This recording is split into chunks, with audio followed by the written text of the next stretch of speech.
Vaksinimi kundër gripit sezonal i nisur që në muaj shtator të vitit të shkuar, deri tani është realizuar në masën 75%. Krye vaksinatori i Njësisë Vendore të Kujdesit Shëndetësor në Shkodër tregon se deri tani janë realizuar rreth 10.600 doza. Në këtë momente që flasim me vaksinën e gripit janë vaksinuar rreth 10.600 persona, domethënë 75% e dozave që ne kemi pasur në përdorim.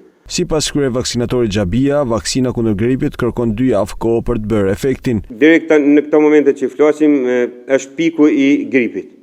Vaksina është e vlefshme, por gjithmonë duhet patur parasysh se një person që vaksinohet sot deri për 2 javë nuk e krijon imunitetin për të mbrojtur nga gripi.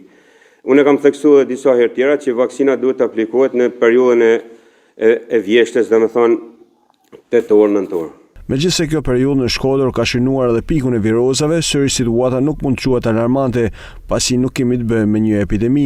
Domethënë ka arritur atë kulmin, por nuk mund të pretendohet se është një epidemi që është mund shqetësu. Vaksina është një masë efektive për të reduktuar rrezikun e infektimit dhe për të parandaluar komplikimet e mundshme, duke mbrojtur shëndetin e individëve.